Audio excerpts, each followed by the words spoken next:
ผัวนี่ไปใช้อันนาทับเลยไปเฮ็ดงาน งานไกลบ่อยู่อันบุเกือดงใต้อายุจักปีละ13ผัวทุกคนใช้ได้อาหารเพียงกินอันนี้บ่มีเพียงกิน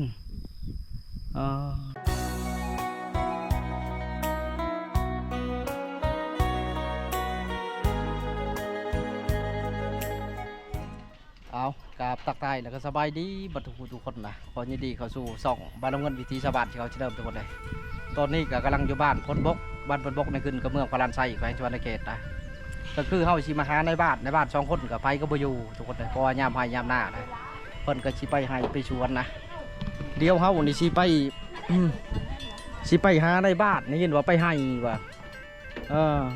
อันนี้เดี๋ยวเมียเขาทุกคนเลยเพิ่นให้ข้อมูลแล้วเมียเขาอันนี้แหละกำลังเอายังไม่ได้แต่งเนาะเจ้าเนาะเดี๋ยวเอาเดี๋ยวแล้วเมียเขาทุกคนเลยเพราะว่าแถวนี้เนี่ยขายขาดมันได้บาทบนเลยเอาลูกเอาผัวมันละยังไม่ได้ลูกป่ะเจ้ายังเนาะยังไม่ได้อยู่น้ำกันชอบเอากันเลยก็ไปจังไปทำมันก่อนผัวนี่ไปใช้อันนาทับเลยไปเฮ็ดงานไกลบ่อยู่อันบุเกือดงใต้เจ้าบ่ได้ไปน้ำบ่ได้ชีได้ดูบ่เนี่ย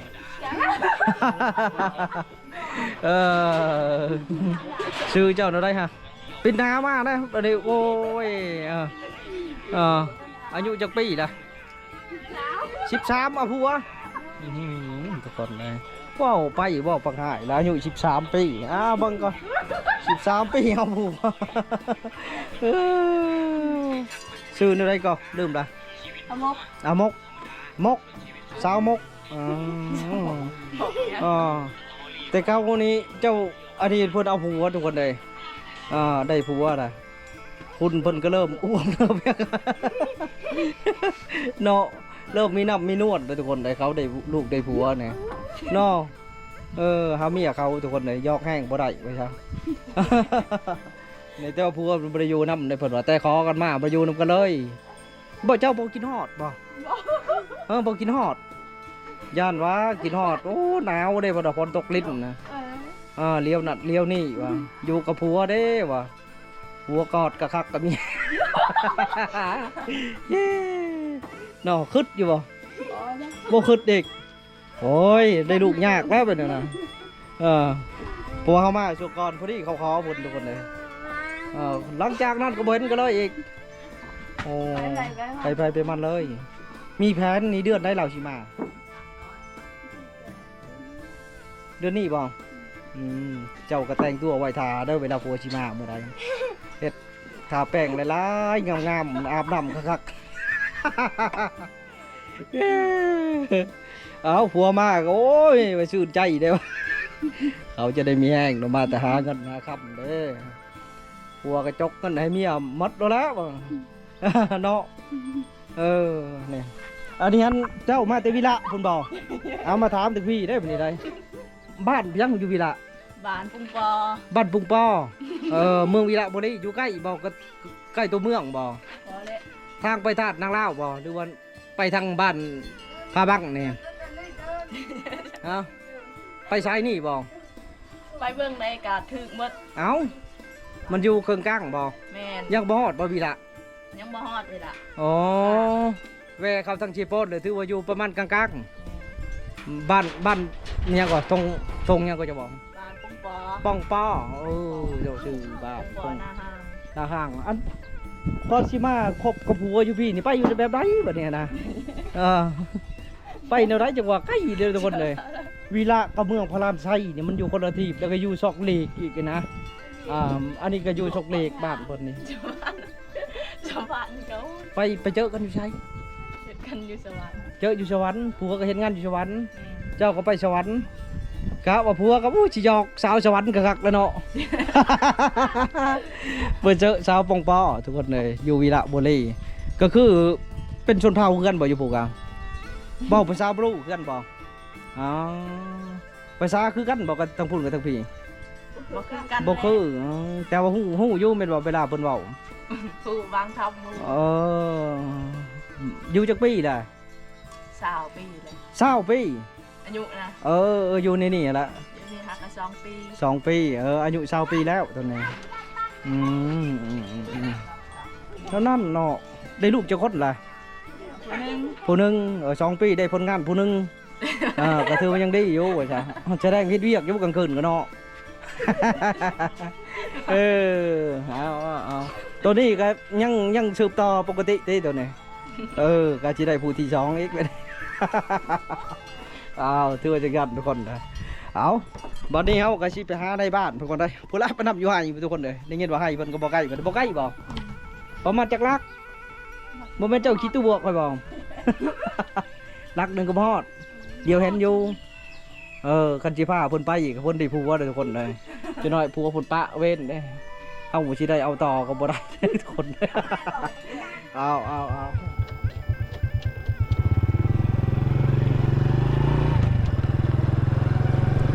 ตอนนี้ก็กำลังชิไปให้ในบ้านทุกคนเลยเพราะว่าเฮาต้องได้แจกคนแง่ได้คือที่ทางนี้แหละทุกคนเลย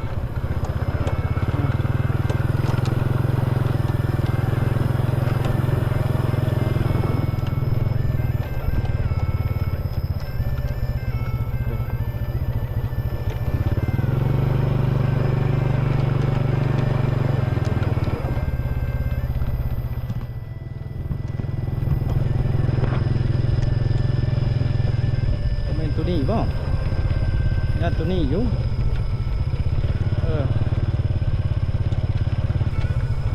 แม่นแล้วญาติตัวนี้อยู่เดี๋ยวห้องหาทางเขาครับ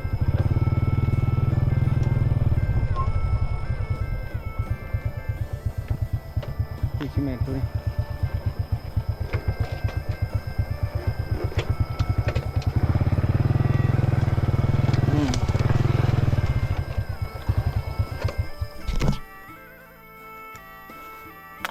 แม่เทียงในบ้านบ่นี่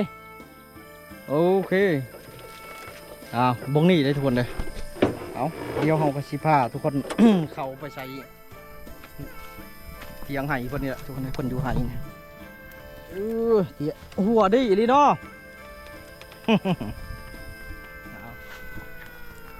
โอเคทุกคนไห้เพิ่นกว้างได้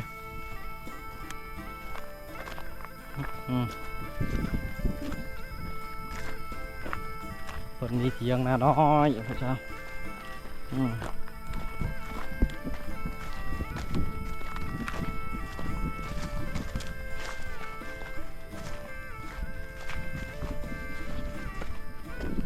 ซักไงบ่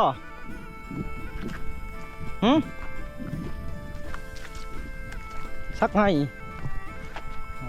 จากแล้วได้สบายดีรถเราบ่เห็นกันอยู่เทียงให้นี่กำลังคิดเทียงดูชับนี่โดดยังเลยอยากมาหาแจ้งอยากเลาะนี่นะหยอกผู้ชายผู้สาวในบ้านนี่นะเลาะคือเก่าในวิธีชนบท มาแจ้งในบ้านเลาะมานานอยู่นานฮอดใช้โอ้ยฮอดบ้านอะนะบ้านนาเราเมื่อนะอันนั้นจะไปแจ้งในบ้านนะเลาะน้ำกระยาขนมข้าวเวียกข้างงานนะเอาแจ้งไว้ครับหมู่แล้วก็เอาไปผู้เดียวก็ได้ก็กันบ่สะดวกไว้ซะมันเป็นอย่างนั้นโอ้อยู่ให้นี่เนาะอยู่ให้มันกันมันบ่แปดปุ๊กแล้วบ่มันนี่ปุ๊กมันเต็มเลยแต่มันมันตายหมดเนาะบ่เห็นหดต้นมันเนาะอันนั้นที่ยังไปอยู่ผมเอื้อยอยู่พุทธจะได้ง่ายยังดีสองเจ้ากระคักนะอยู่ไห้สวนไห้กับบ่อไก่ตะบ้านไปกว้างเราดินอยู่เนาะน้องกระยาเฮาเห็ดหรือเปล่าเห็ดนี่ไว้ชักไห้ชักในไซพูนชักน้อยนึงนะชักบอลกามันตายนี่ก็แจ้งเลยป่ะทุกคนเลย อันนี้เขาก็ชิเลาะเบิ่งให้พวกทุกคนอันนี้เราเห็นเทียงอยู่ไกลๆเพื่อนเดียวเขาสิไปถามเพิ่นที่อยู่ให้ถามเอาเทียงเพิ่นก็บ่ได้ใหญ่ได้ถูกนะเล็กๆน้อยๆนะนี่แหละวิถีชีวิตกันเป็นโยงของชาวบ้านนะเพิ่นก็สิออกคิดวิทยาการใช่เวลากลางเวทคือแบบนี้จะไปอยู่เหือนได้เปิดกระชิมาลอกหญ้าพวกนี้เพื่อชีได้กินข้าวทุกคนนะพอแห้งปลูกข้าวนะปลูกมันนะพ่อจ้า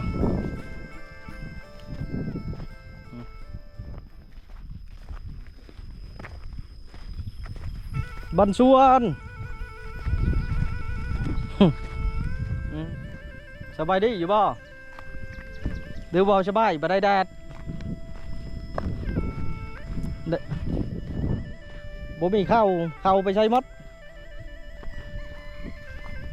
มันตายโอ้แถวนี้จะปลูกข้าวมดปกติเนาะป่าเดือนหกนี่ฮะบอกเลยปลูกมันพร้อมมาเนี่ยใช้ได้อาหารเพียงกินอันนี้บ่มีเพียงกินสัญญาณมีบ่ลูกสาวอันนี้บ่มีออกมา2ไม่ลูกออกมาเฮ็ดยังบ่เนี่ยเสียหญ้าเจออันน่ะไผน้องบ่ลูกเจ้าอันนี้ก็ลูกเจ้าได้ผัวแล้วบอกบนเนี่ยได้แล้วผัวบ่ได้มานะบอกบนเนี่ยผัวไปใช้งานอยู่เวียงอันนี้นำกินเนาะนี่ได้ทุกคนนำกินก่อนเป็นงานอยู่เวียงเจ้าบ่ได้ไปน้ำเนาะเจ้าอยู่ผัวไปจะร่นหรือเปล่าแล้วเจ้าอยู่ทาวในโทรหาอยู่บ่ผัวติดอยู่เนาะยังบ่ได้ลูกบ่ยังใช้อันกินเพียงมื้อนี้คือเห็นตั้มอย่างเดียวมาแต่ไกลปอกยันว่าขนมเอ้าฝนสิตกแล้วมื้อนี้แล้วนะฝนสิตกแล้วทุกคนเลยไม่ยั้งอ่ะนะสารไว้ขนมกันยังเดือบบ่ได้เดี๋ยวทางเอาได้หญ้าหญ้าลายโพด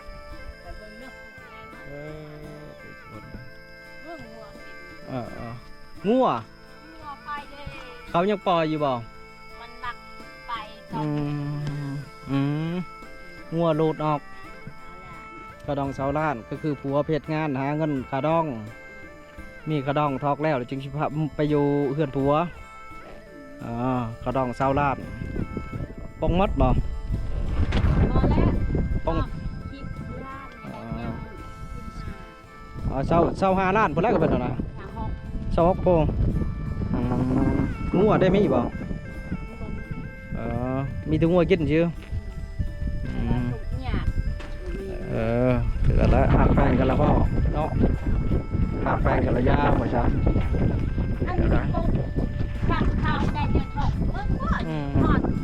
อันนี้อูเจ้าบ่อนี่เจ้านอนในนี้บ่ขาดเนาะลูกสาวก็อยู่ทั้งนั้น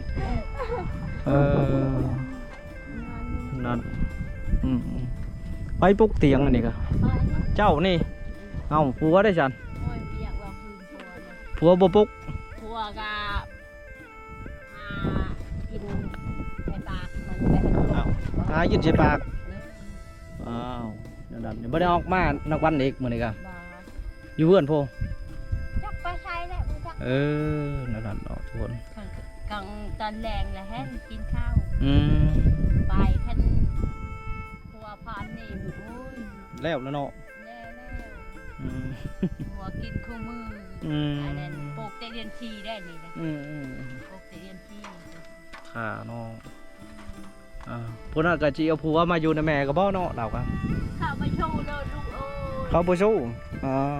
เขาเท้าจะหากินแค่ตากให้ อ่าเบิ่งเรานายเพื่อนทุกคนนะ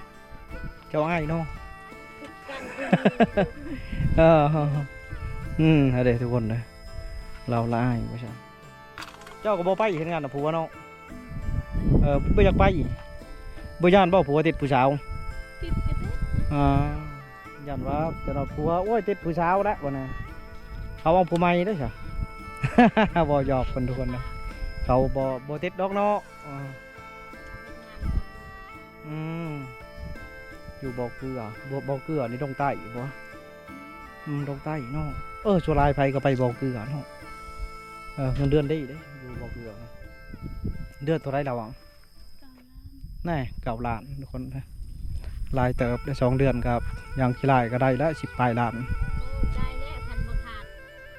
อืม งาน อืม อืมเอาให้ อื ได้ ม เลยลงมาได้ ห่อนเอาแล้วเนาะอยู่รุมพออันนี้ก็เถียงเนาะเถียงคนเฮ็ดเด้พวกเถียง นี่แหละเด็ดพอห่าง อืม แม่ห่างแม่ก็ไม่ เคินเถียงน้อยค่อยเบาคันจิว่าค่อยนั่งพัดโบแมนมันเป็นผู้หญิงแล้วเถียงน้อยค่อยเบาเถียงน้อยค่อยผัวนี่ครับเนาะ ถ้าผัวมาว่าจ้ะอายุจักปีเลยเจ้า15 ปีเนาะผู้อยู่เกินเป็น13ผู้หนึงอาบัตชิงแรกเกิน13อันนี้15 อันนี้เป็นเอื้อยนั้นเป็นน้อง อ๋อ อยู่บ้านแห่งแรหมด 13เนาะ13 15ได้ผัวเนาะกับได้อีกกันบัดได้ลูกก็ได้กินแห้งลูกเนาะลูกกับแม่นี่เกือบสำคัญบ่ได้คำว่า ลูก อ่า เอาพัวหมด อืม บันเฮือนเขาปลูกหันทันกาลูกคอยนี่เอา อืม กาบันชุกชลาเนี่ยทางบ้านนี่กาเฮือนลูกชาวคอย อืม กาเฮือนอันนั้นอีกเฮือนอาจารย์จัก ฮู้ แล้วลูกชาวคอย มีอาจารย์นั้นบ่แม่นน้องมันเด็กเด้ปนสิตกได้ทุกคนเด้อ หลายคนเลยเขาว่า คอยจะเอาลูกเอ้ยคอยจะเอาพัวใหม่ได้ปะได้พอจะได้ว่า ปะเด้อปะหรือโตก็บอกกันพอเฮ็ดเวียกเฮ็ดงานหากินไปเฮ็ดงานข้าวคู่มือบ่มีเงินนับแต่มาพริกไปนัวก็บ่ถึง ผัวกัน เออ ไปเฮ็ดงานน่ะไปอยู่เนาะ ไปเฮ็ดงานก็คือจะไปเลี้ยงหญ้าปลูกมันข้าวปลูกชำปลูกพึ่ง เอาดุเนาะ โอ้ลูกได้ผัวคอยได้ บัดนี้ลูกเจ้าจะคนรวมหมด 5 คน 5 คน ผู้หญิง5 ผู้หญิง5ผู้ ลูก ชายหัน2คนนี้ ลูกกกเจ้าไผลูกกกเจ้าเนี่ย ลูกกบมันตาย ผู้ที่2ได้ไผบ่เนี่ย ผู้ที่สองก็ตายผู้ชาย ผู้ที่3บ่เนี่ย ผู้ที่สามมันยิ่งเลย เอาผัวแล้วอันนั้นก็ เอาหมดแล้ว อันนี้ผู้ที่เท่าไหร่นี่ลูกสาวผู้นี้ ผู้ที่สามผู้ที่ทอง ผู้ที่2ผู้ที่3บ่อืม ผู้ที่สี่ ผู้ที่4เนาะแสดงว่าเรายังมีเอื้อยเราอยู่เอาผัวน่ะก็ อายมีอายได้ ไก่เล่านี่แม่นอ้าย อายแล้วกันน้องคนนี้ อ่า คนนี้เป็นน้อง โอ้ ลาเอกคนหนึ่ง โอ้แดดมาแล้วหมดนะ 7 ปีไม่ย มีอ่ะ ำหากาวานกาเช้านี่กองได้ดำบ่ลูก โอ้ยได้ดับอยู่แล้วฝนมันสิตกอยู่กินฮอดอยู่บ่ผัวบ่กินฮะ ว่าปันไหน บ่ปานใดเอาแหละบ่ปานใดแล้ววะ เดี๋ยวกินฮอดนอดกลางคืนโอ้ยกินฮอดผัวได้บ่ดว่า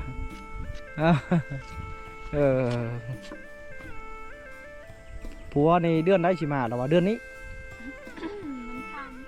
มันทำ วันคาดนี่โลด เดือนออก โอ้เดือนออกเลยสิมาอาบน้ำทาแล้วเจ้าก็ มื้ออื่นแม่น ทาแป้งหอม วันจันทร์ มื้อวันจันทร์มื้อโอ้ยพอดีแหละอาบน้ำทารถเจ้า เอามาให้เมื่อหอดเดือน8เลย อืม เอาชีไว้เมื่อเลย อื มาให้ ม เมื่อหอดอยู่ชูให้ไปชำนกตัวกันหากินยามาไม่เป็นไรเลย อืม เอาเฮ็ดเองเวียกเนี่ยแต่ชักเขาในบงก็ อืม ยาเนี่ยเขาเชียร์เนี่ยยังบ่แล้วอยู่นี่ อืม เลือกเขาหน่อย อืมยากเนาะ อย่าตายแล้วคอยนี่ เมื่อยถ้าเราไปสู้ผัวแล้วเจ้าเฮ็ดผู้เดียวแล้วบัดนี้ เออ กับ เฮ็ดไป ผู้ เรื่อย ลูกเจ้าลูกชายอยู่นี่ ลูกชายแพทย์อยู่เฮือนทันกับลูกไผ่หั่น เอา เอาแต่พุ่นแต่เวลาพุ่น อันนั้นลูกชายบอกพุ่นน่ะ เออ เออ